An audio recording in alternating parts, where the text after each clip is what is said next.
Muy buenos días, amigas, amigos del abuelo 4T. Aquí, una vez más, estoy con ustedes dándoles la bienvenida a este su canal, este espacio que es un espacio de ustedes. Y este espacio yo lo hice simplemente para poder juntarme, reunirme con ustedes, todos aquellos que son simpatizantes de la cuarta transformación o que de una forma u otra están comprometidos con ella, ¿verdad? Porque la verdad, yo veo que la cuarta transformación es algo muy importante para nuestro país. Es algo que lo estuvimos esperando por muchos años.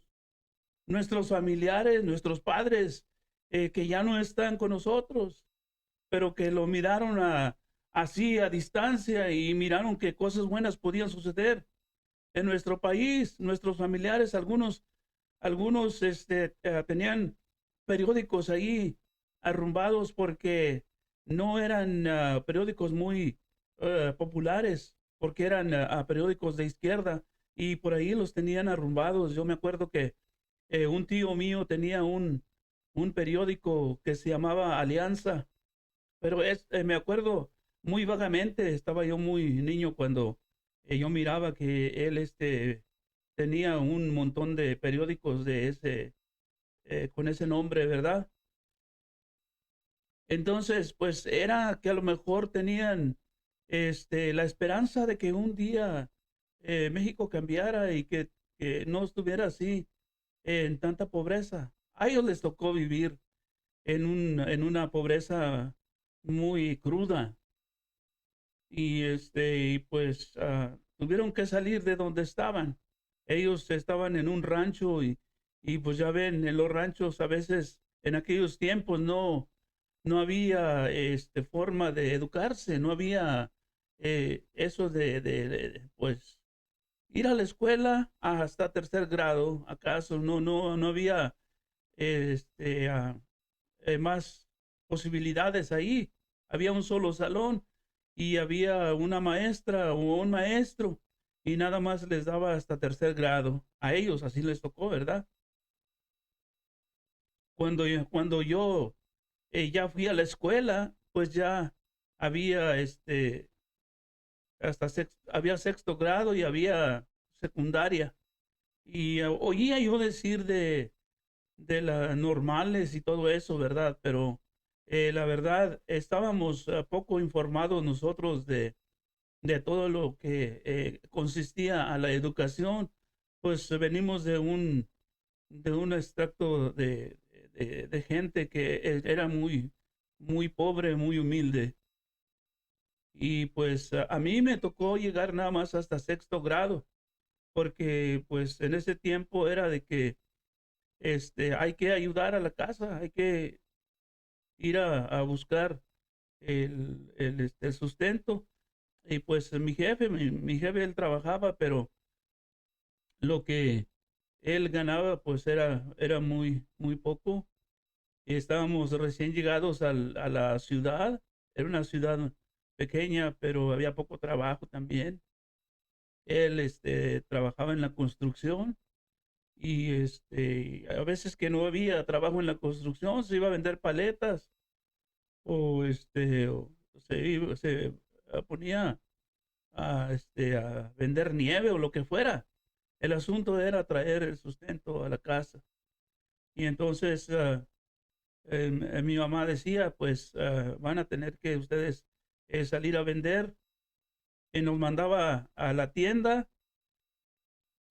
Allí había una tienda que se llamaba La Reinera y decía, vaya y compre un kilo de semillas. Y ya iba y compraba un kilo de semillas y los tostaba con salecitas y las mojaba y luego le echaba sal y las ponía a tostar, semillas de calabaza. Y ya con una canasta me mandaba a mí, me mandaba a mi otro hermano a venderlas a la plaza. Y a mi hermano el mayor, a él le hicieron un cajón de bolear.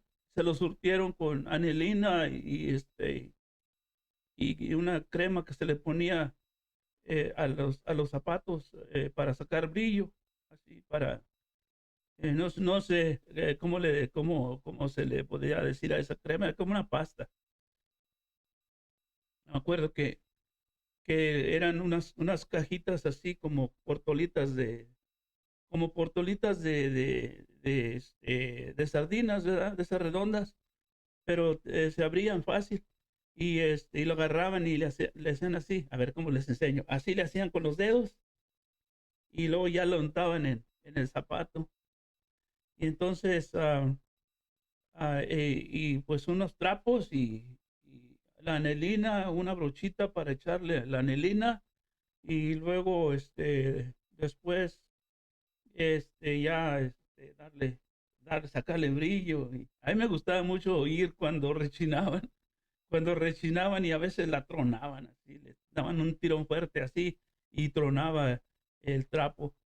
Y y pues era una necesidad que había, pero a nosotros pues se nos hacía divertido también salir de la casa y ir a vender, ir ahí a la plaza a vender semillas en la mañana, a las 5 de la mañana. A veces teníamos que levantarnos porque mi hermano David, que ya no está con nosotros, él iba, tenía ya conocía a una señora que hacía gelatinas y le encargaba que llevaran niños para que le ayudaran a vender. Así es que en una charola nos ponía las gelatinas y en la mañana íbamos nosotros a sacar las gelatinas del molde y en un papelito así como de cera, encerado, este, nomás le tallábamos en los lados, todo alrededor, a la gelatina, y luego ya después, la volteábamos y le damos un golpecito así para que la soltara y ya sacábamos el molde. Eran moldes de plástico. Y entonces ya quedaba la gelatinita ahí formada. Y pues decía la señora, ¿cuántas se van a llevar a vender de agua? Le decíamos de agua a las que eran así como unas que no eran de leche, eran nada más como agua con gelatina y azúcar, yo creo, no sé. Pero nunca supe yo la receta. Ahora ya la sé, ahora que ya estoy grande, ¿no? Pero cuando era niño no sabía yo de dónde salía todo, de cómo hacía eso de las gelatinas. Y decía, ¿cuántas te vas a llevar de agua? Entonces me llevaba unas verdes, unas anaranjadas, unas rojas, y ya y decía, llévate unas de leche también. Y ya me llevaba unas 5 gelatinas de leche, unas de chocolate también, así color chocolate.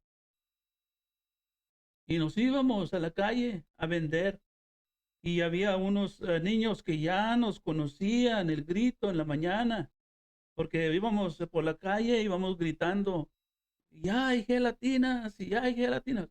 Entonces los niños ya sabían que íbamos a pasar y ya nos conocían el horario. Entonces íbamos nosotros pasando y ya los niños estaban en la ventana, los ventanales, porque en aquel tiempo eran ventanales de esos coloniales. En el pueblo había estos ventanales coloniales que los niños se sentaban en el ventanal y ahí nos esperaban ya con su dinerito, ya listos para comprarnos las gelatinas. Pero eran niños que tenían, sus papás eran gente que pues tenía buenos trabajos, yo creo, y les daban dinero para la gelatina. A veces, yo oía que a los niños, les daban el domingo les daban un dinerito, yo creo unos 20 centavos, pero decían, mi padrino me dio mi domingo y les daban 25 centavos o 20 centavos.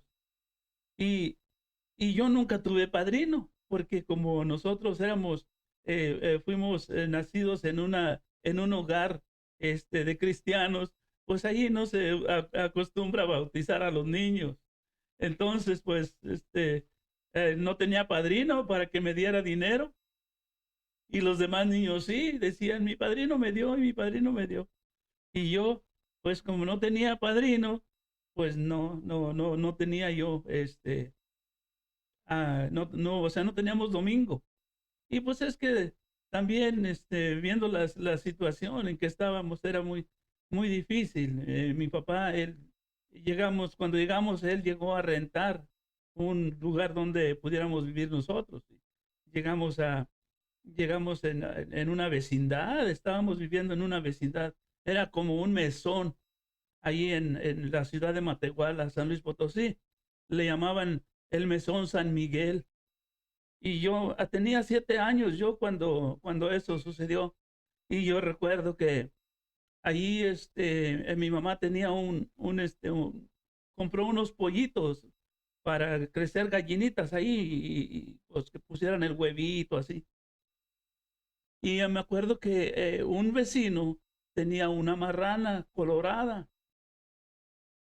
y yo agarré el pollito y empecé a jugar con el pollito, a aventarlo para hacerlo que aleteara. Y estaba chiquito el pollito. Y lo aventaba y el pollito hacía la lucha a volar. Entonces, en una de esas que lo aventé hacia arriba, se fue volando se fue volando y cayó ahí donde, al chiquero, donde tenía la marrana, la cochina esa colorada, y se lo comió. Y yo me quedé así bien asustado porque miré que se comió el pollito, la marrana. Y pues ya sucedió, ¿verdad? Ya fui y le dije a mi mamá y pues mi mamá dijo, ay, muchacho, pues ¿para qué anda jugando con los animales? Esos animalitos tan chiquitos, no son, esos no vuelan. Y bueno, ya me dio una regañada mi mamá y ya, así quedó. Entonces, con el tiempo, oí yo una canción que se llamaba La Pollera Colorada y yo dije, ¿cuándo me vieron ellos que, cuándo me vieron que la marrana se comió al pollito? Como para haberle compuesto una canción. Así pensaba yo. Pero yo tenía 7 años, pero ya se me ocurría eso de que le habían puesto a la canción, le habían puesto el nombre de la pollera colorada porque se había comido el pollito. Y siempre me quedé con esa idea de que habían hecho la canción esa de la pollera colorada porque se había comido el pollito con el que yo andaba jugando. Pero bueno, así es cuando es uno niño, ¿no? Uno no relaciona las cosas, ¿verdad? Que pues ni siquiera estaba hablando cuando decían de la pollera colorada, ni siquiera estaba hablando de un pollito, ¿no? Estaba hablando, no sé, una pollera, ¿qué es? Es como una camiseta, ¿no? Es una camisa floja, me imagino yo, ¿no? Que es como una camisa floja. Y entonces, pues yo no sabía que estaban hablando de eso. Yo pensaba que estaban hablando de mi pollito que se lo comió la marrana. Y bueno, pero son cosas que le suceden a uno cuando está chiquillo, ¿verdad? Pero a lo que iba es de que hubo mucha pobreza en mi pueblo, en mi gente.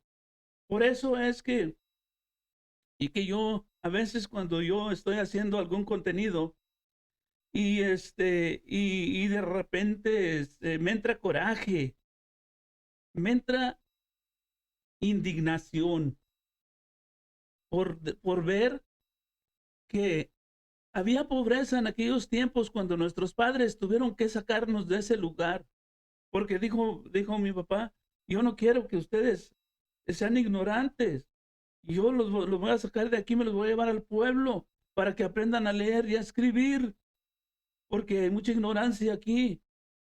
Y esa fue la razón por la que nos llevó de ahí del rancho. Entonces, pero esa pobreza no se termina con el tiempo. O sea, ya no hay tanta pobreza porque mucha gente de mi pueblo se vinieron a los Estados Unidos, inmigrantes ilegales, igual que yo.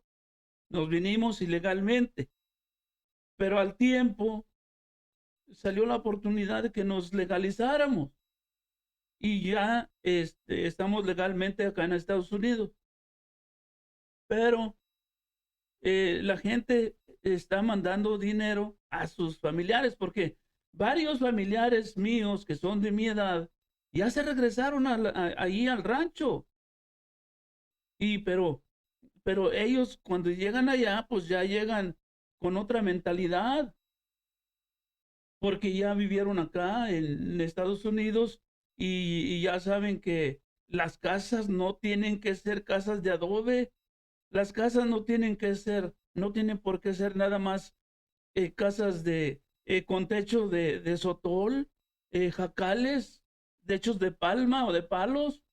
No, ellos ya llevan la mentalidad de una casa bien estructurada, con recámaras, con cocina y todo. No que en aquel tiempo, pues, a como Dios les daba a entender, ¿verdad? Era tanta la necesidad. Pero los tiempos van cambiando. Ahora nuestra gente cuando llega de acá de Estados Unidos, pues ya llegan con otra idea y empiezan a hacer casas ya bien hechas, ¿verdad? Pero al decir que hay pobreza en el rancho, en mi rancho, me refiero a que todavía no tienen una forma de sustentarse por sí mismo. Nuestros padres fueron agricultores. Ellos en aquel tiempo tenían la necesidad de tener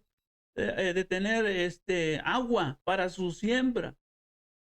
Sin embargo, no podían tener agua para su siembra más que cuando llovía, porque son tierras de temporal, así se les llama, tierra de temporal.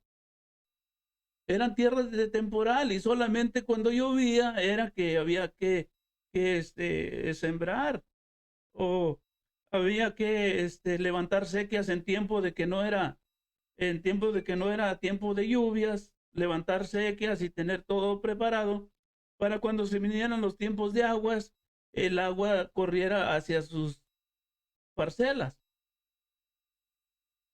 Pero eran de temporal, o sea, no había una forma de que ellos tuvieran riego, porque esos lugares ahí no se da el agua. Es como decir, ahí no se da esto, ahí no se da el otro, no, ahí no se da el agua,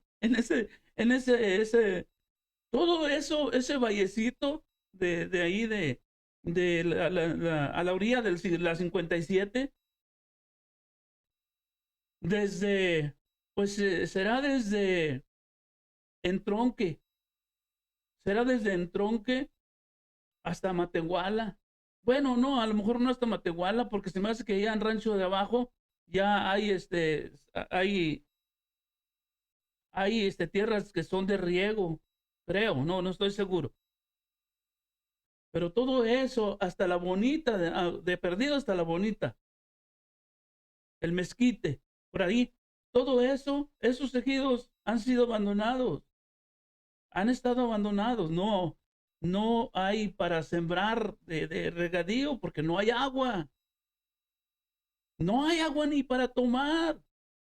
La gente se la toma de un pozo que el agua sabe a cobre. O sea, el agua le dicen agua gorda, porque tomas agua y te quedas con sed.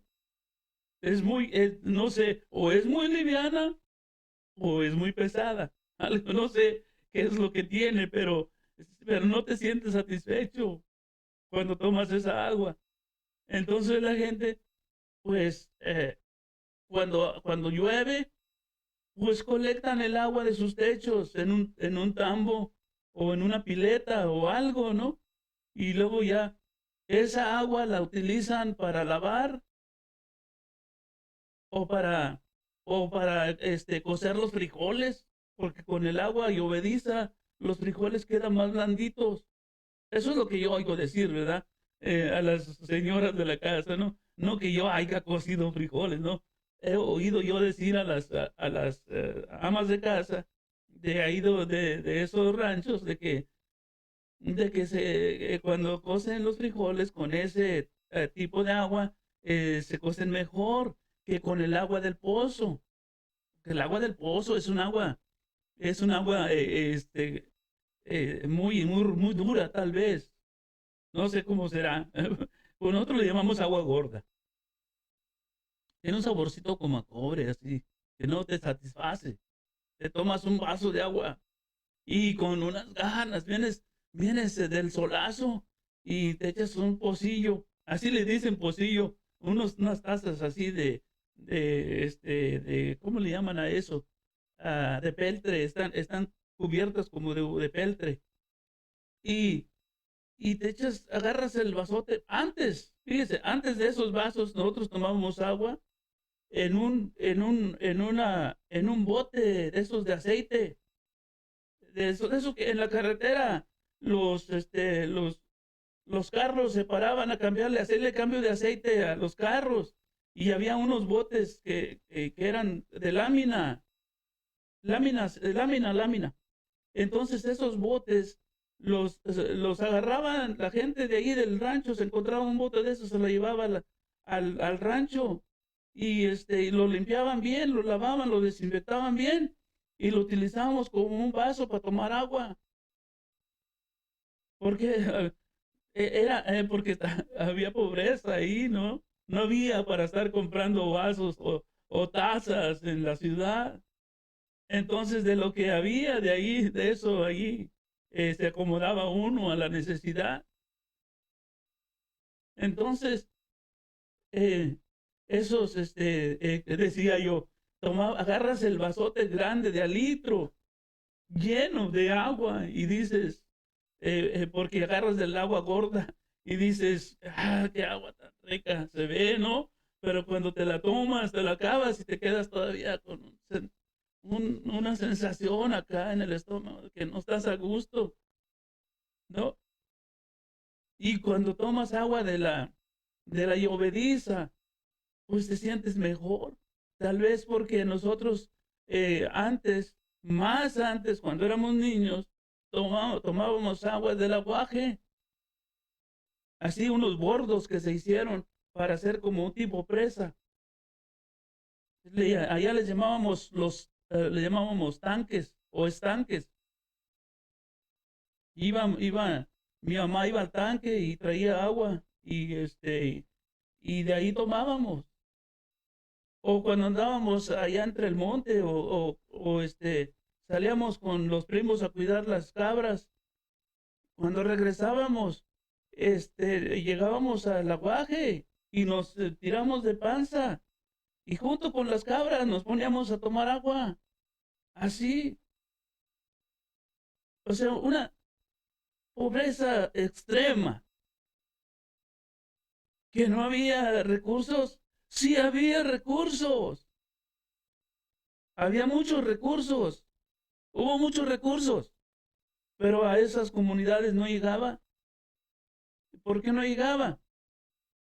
Porque siempre estaba mal empleado el gobierno, no estaba haciendo su trabajo, nunca hizo su trabajo. Estoy hablando de los años, porque yo soy del 57. Así es que para el 64 yo tenía 7 años, que fue cuando mi papá nos llevó para allá, para la ciudad. Pero cuando, o sea, volvíamos nosotros, íbamos y veníamos al rancho. Y era cuando a veces íbamos con los primos a cuidar las cabras. Y que digo que veníamos con el, con una sed bárbara, llegábamos y tomábamos del estanque junto con las cabras. Ahí le soplábamos a los animalitos, porque hay unos animalitos que están tan livianitos que no se hunden y ya andan corriendo ahí entre el agua. Y había sanguijuelas, de esos, de los que se hace el mosquito, el anófeles, el zancudo. Y cuando se acercaba uno, esos se sumían. Se iban así, a ver, ¿cómo le hago? Así. Y se iban por abajo. Y ya cuando le soplaba a uno y los animalitos que andaban ahí encima también los aventaba a uno, mosquitos bien chiquitos así, y unos así con unas piernillas así, zan- unas zancas, no sé cómo se les diría, las patillas, y, y podían correr en el agua, y ya le soplaba a uno y se iban así como deslizando, así, y ya ya quedaba limpio ahí y ya le tomábamos ahí al agua. Así nos tocó a nosotros y a los primos. Sin embargo, yo conozco primos que están bien fuertes, pero es porque también cuando vives en un rancho, cuando tú vives en el monte, comes ratita de monte, comes conejo, comes la tórtola, comes la huilota. O sea, cualquier cosa que puedes encontrar en el campo es lo que comes. Y luego en el monte, pues encuentras ahí, pues en esa área se da mucho el nopal. Entonces comes nopalitos, el quiote. El quiote es una vara que crece en el centro del agave, hacia arriba. No más que hay que esperar a que no hay que esperar a que esté floreado para que te lo puedas comer, porque si lo quieres, si te lo quieres comer ya cuando está floreado, se hace, decíamos nosotros, hace guichoso, guichoso era la palabra que usábamos. Se siente guichoso, pero la palabra no sé de dónde vendrá, de qué lenguaje será, pero decíamos, se siente guichoso, pero es que se siente como que te deja una sensación en la lengua cuando te lo estás comiendo y se siente así como, ah, no sé, como baboso, no sé cómo describirlo, pero sí, ya no es tan bueno, ya no es bueno cuando está ya así, ya, el quiote, cuando ya esa vara, que es del agave, nosotros lo que hacíamos era que estábamos morrillos, ¿verdad? Pero nos la ingeniábamos. Cuando encontrábamos un quiote, lo cortábamos, lo pelábamos y juntamos unas varas y los poníamos a quemar y que se quemara, tatemara y ya cuando se tatema todo el jugo se concentra y queda pero bien sabroso el quiote. Entonces comes cosas de monte, comes de todo lo que hay en el monte. Entonces tal vez por eso nuestros gobernantes han de haber dicho, no, al cabo mientras que haya monte, ahí ellos se van a alimentar, así que no necesitan ayuda. Me imagino yo que eso pensaban porque nunca voltearon la vista hacia esos lugares. Nosotros nos criamos y vivimos de milagro nos criamos. Bueno, porque también nuestros padres eran muy hacendosos. Mi mamá era una persona muy hacendosa. Ella nunca faltaba en la casa. De hambre no nos íbamos a morir nosotros, porque de una cosa u otra, ya sea que cuando siembran maíz, hay un hongo que se da en el maíz, que allá en México, el centro de México le llaman el huitlacoche. Y a nosotros le decíamos, me acuerdo que le decían los hongos, como diciendo hongos, ¿verdad? Pero le decían hongos. Porque allí en mi rancho había gente que no sabía todavía hablar bien y decían, como para decir un hoyo, decían un joyo, para decir humo, decían humo. Así, yo recuerdo cuando recién nos mudamos a la ciudad, que decía mi hermano, decía Ancina, y yo le decía, no, David, no se dice Ancina, se dice Ansí. O sea, yo corrigiendo a mi hermano, le decía, no se dice Ancina, se dice Ansí, pero era porque estábamos en un lugar donde no llegaba la educación. Estaba muy triste la situación y bueno, ahorita ya hay muchos recursos porque como digo, la gente se vino a Estados Unidos y regresó con otra mentalidad. Ya la gente ya no, ya no batalla. Antes nosotros teníamos que esperar había un autobús que iba todos los días, pasaba, el ranchero le decían, me acuerdo que le decían, había le cambiaban de nombre de acuerdo al color a lo mejor, ¿verdad? Porque me acuerdo que en aquel tiempo había uno que le decían la chancaca, pero es que nosotros le llamábamos chancaca a la raíz una hierbita. Esa hierbita crece y abajo hace una raíz como así, como una bolita, así como la jícama, pero chiquita. Y nosotros le decíamos chancaca y nosotros la sacábamos, esa chancaca, y nos la comíamos. Estaba dulce, era muy rica. Entonces, era como estar comiendo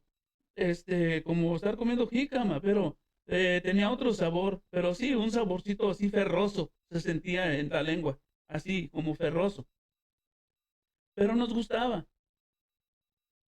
Entonces, comíamos de todo. Y yo digo que a veces el gobierno tal vez pensaba, no necesitan, porque pues son gente de rancho, saben cómo sobresistir, cómo sobrevivir.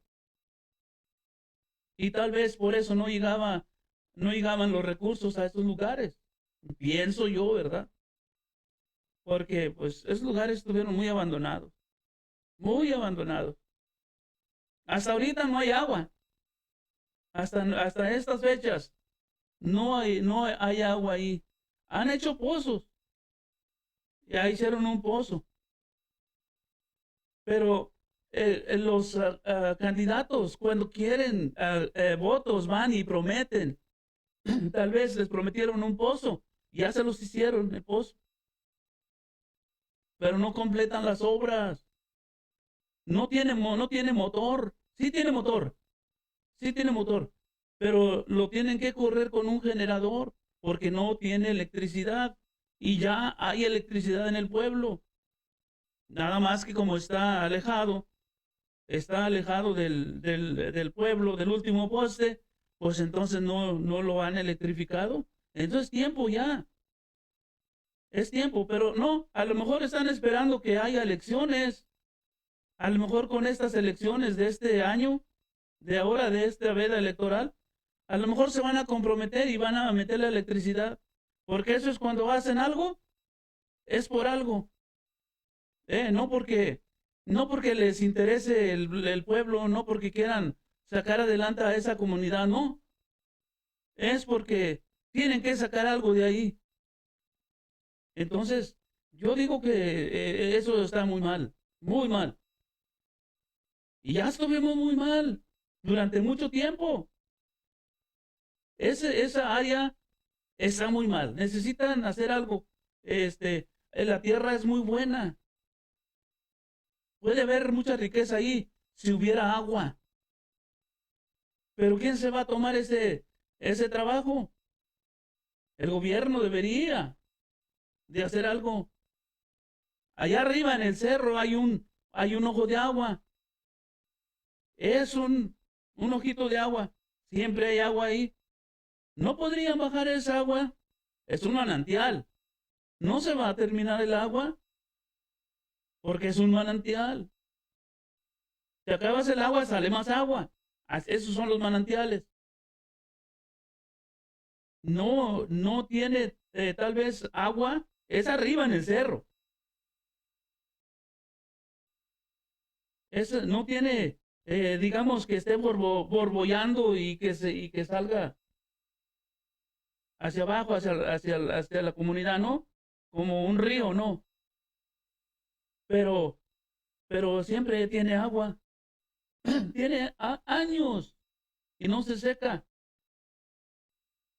Yo recuerdo que mi mamá decía que en aquel tiempo despuesito de la revolución, porque ella era de 1924, mi mamá, pero ella estaba chiquilla y tenían sus hijos, sus hermanos, pero sus papás tenían sus hijos.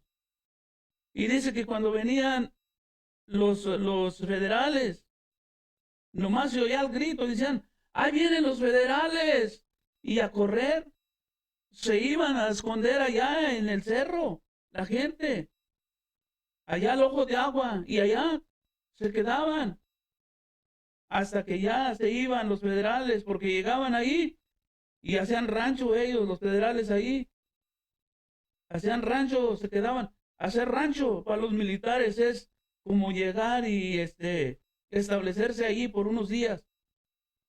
Y llegaban los federales y se quedaban ahí.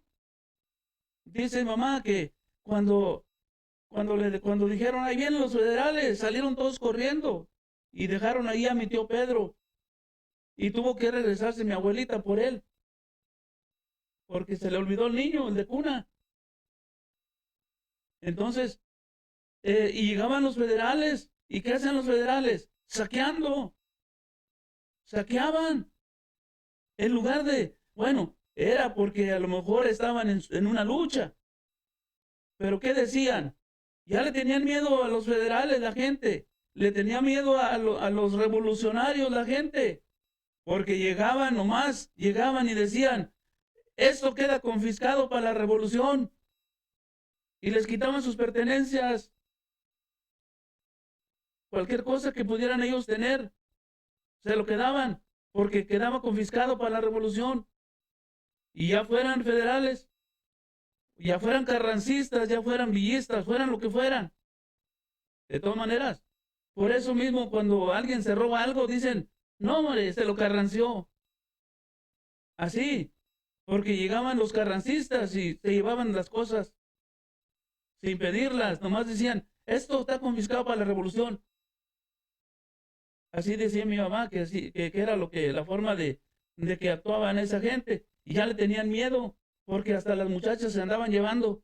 Entonces, cuando oían que decían, ahí vienen los federales, a esconderse, a correr al cerro, al monte. Les tocaron tiempos difíciles a nuestros viejos. Nosotros estamos ahorita en un tiempo en que ya no existen esas cosas,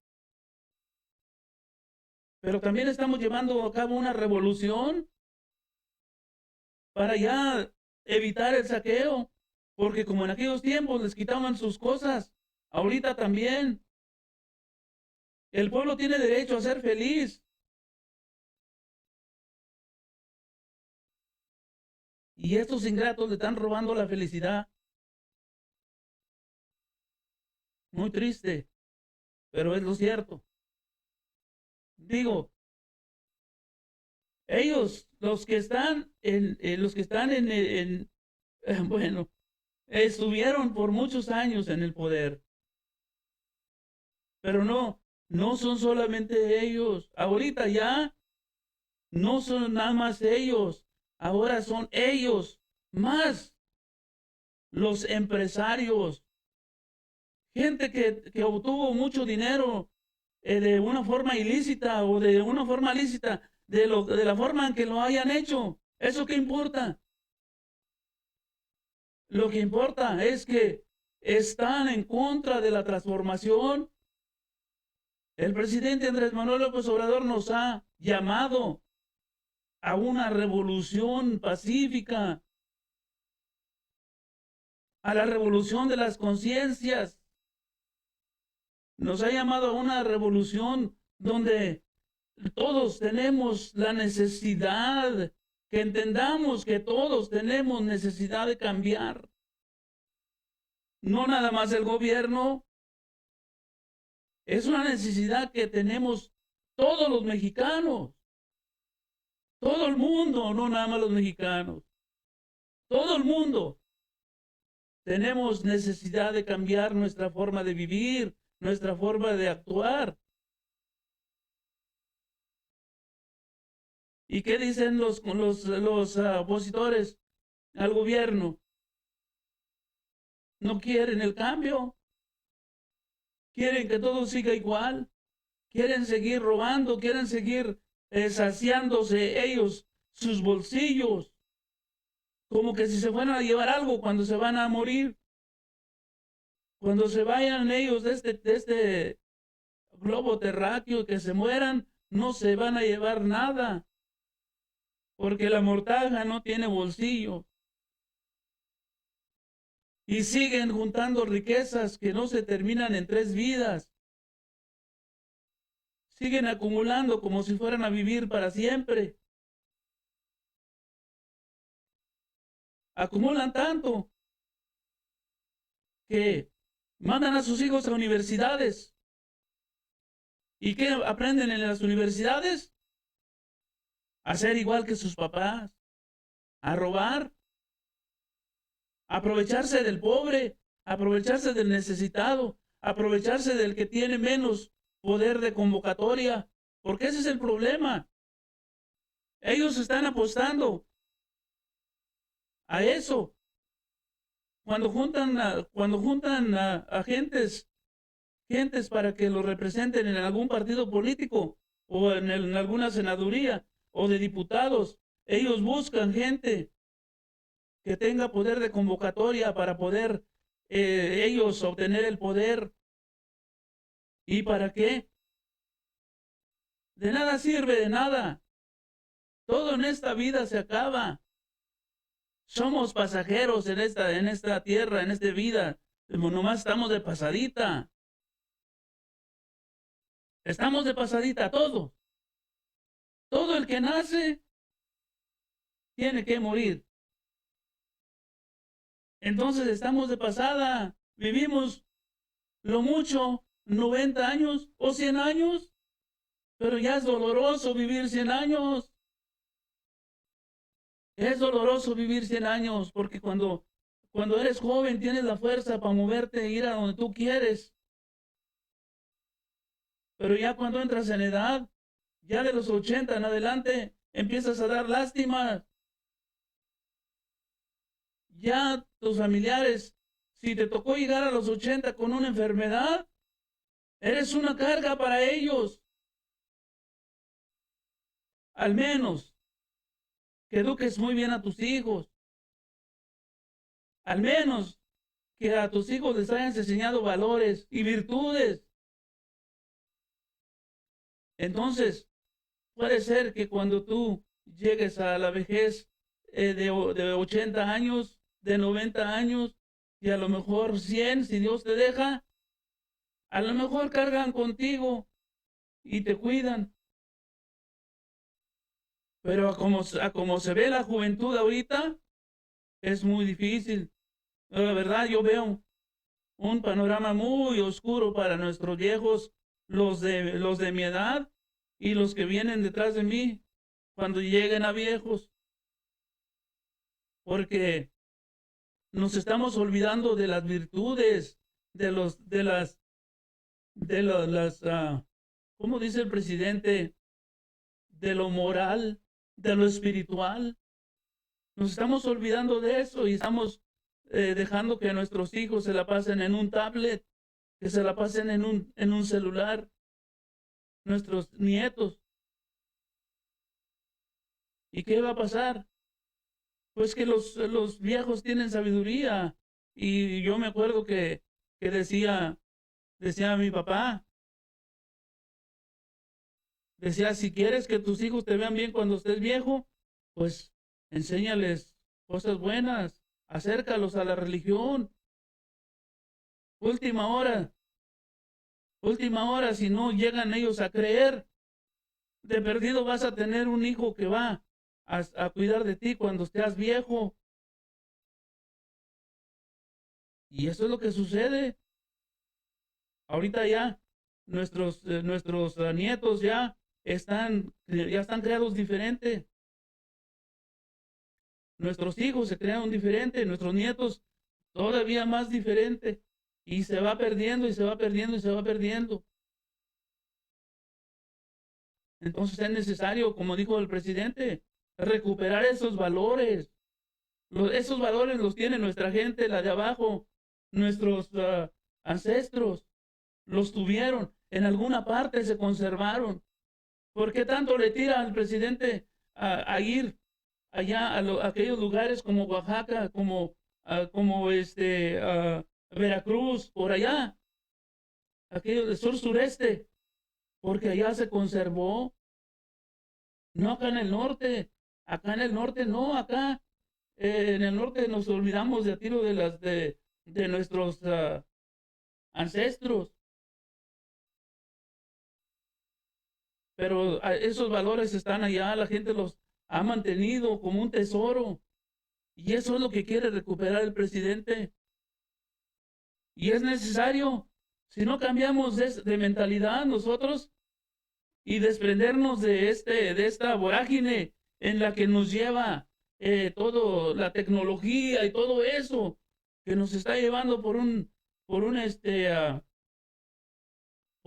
un hoyo negro, ahí nos está llevando.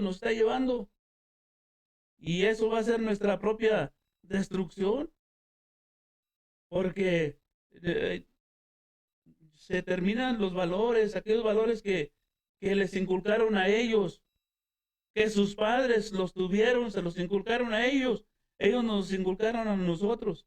Y nosotros, si nos descuidamos, si nunca lo hicimos de enseñarles los valores, se pierden y ahí se van perdiendo de generación en generación, hasta que lleguemos al punto en que ya él es intolerante y ya no hay forma de vivir, ya no hay condiciones. Entonces, por eso es que hay que revolucionar las conciencias y darnos la vuelta y empezar a procurar esos valores. Ahorita hay una gran lucha allá en México, peleándose por el poder, porque hay quienes quieren darle vuelta a la tortilla, hay quienes quieren empezar de nuevo, hay quienes quieren tener un cambio grande, una transformación, y hay quienes se oponen, y los que se oponen tienen mucho poder. Es una lucha titánica, una lucha que no la puede llevar un solo hombre. Por eso es necesario que nosotros, los ciudadanos, los soberanos, los que tenemos el poder que la Constitución nos lo da. La Constitución nos da el poder en el artículo 39 de la Constitución, que dice: el pueblo tiene el inalienable derecho de cambiar su forma de gobierno. Entonces, si no nos gusta o no nos satisface la forma en que hemos estado viviendo por 90 años, es tiempo de darle vuelta a la tortilla y cambiar nuestra forma de gobierno y vivir felices. ¿Qué es lo que quiere nuestro presidente? Y yo lo digo aquí, a veces yo tengo esta ventana, y en la que yo a veces me pongo romántico, digo yo, me pongo romántico y digo, nuestro pueblo, México, no ha conocido la felicidad hasta el día de hoy. ¿Por qué? Porque le han robado la esperanza. Y la esperanza ahí está. Por eso dijo el presidente, cuando él convocó a la ciudadanía y les dijo: vamos a hacer un movimiento que se va a llamar Morena. Y dicen: Morena es la esperanza de México. Así dicen, ¿verdad? Morena es la esperanza de México. Por eso digo yo, y lo sigo diciendo, y yo uso una palabra, lo digo y lo redondigo, que Morena y la Cuarta Transformación, ambas dos son herramientas para el cambio, para ese cambio tan anhelado y tan necesario, no nada más en México, en toda América Latina. La patria grande, así le dice, ¿no? La patria grande. Y para el mundo es necesario el cambio. ¿A dónde vamos a ir a dar si no cambiamos? Esta revolución es necesaria. Esta revolución es necesaria imperativamente. Necesitamos cambiar, necesitamos hacer algo. Y esto que estoy haciendo yo aquí es una aportación pequeñita, un granito de arena nada más. Pero es mi aportación al cambio, a la cuarta transformación. La verdad, hay muchas cosas que están pasando en México. Y yo quería decir de lo que está pasando allá en el Distrito Federal, lo que era el Distrito Federal, que es la Ciudad de México ahora, de Félix Salgado Macedonio, de el INE, que no quiere soltar, no quiere soltar la presa, y tiene al tigre rugiéndole ahí, y tiene al toro mugiéndole ahí. Sin embargo, no quiere soltar la presa. Pero quise, en lugar de dar noticias o de decir de lo que está sucediendo allá, quise mejor hablar un poco, una reflexión de todo esto, de lo que yo pienso que es la cuarta transformación, que yo creo que es algo muy positivo y muy necesario para el mundo entero. Necesitamos cambiar, necesitamos ya dejarnos de cosas, ¿no? Hay insatisfacción en la vida, no se siente uno satisfecho y sabe uno que de no cambiar vamos a ir a parar a donde no queremos. Es que es necesario cambio. Así es que pues ahí se los dejo de tarea. Bueno, ya estuvo suave, ya me puse demasiado romántico. Bueno, que Dios los bendiga a todos. Yo me tengo que ir, tengo algunas cosas que hacer. Pero ahí les dejo esa reflexión, ahí nomás para que vean si mis palabras a lo mejor les pueden servir de algo y si no, pues no importa. De todas maneras, tenemos que cambiar eso que ni qué. Les guste o no les guste mi video, de todas maneras tenemos que cambiar. Eso es un fact, así dicen aquí en inglés, es un hecho de que tenemos que cambiar, tenemos que empezar a vivir de acuerdo a los lineamientos de la 4T. Así es de que pues ahí nomás se los encargo. Bueno, eso es todo. Yo me despido de ustedes. Yo soy el abuelo 4T. Así le puse yo, abuelo 4T. ¿Verdad? No le hace. Ya soy abuelo. Mire, ahora estoy con lentes porque miro más clarito, por eso me los puse ya. Y no son mis lentes, no son graduados, no. Son de los que agarras ahí en la tiendilla de 99 centavos de dólar, claro. Bueno, eso es todo. Nos vemos en la próxima. Dios los bendiga y hasta la próxima emisión. Bye bye.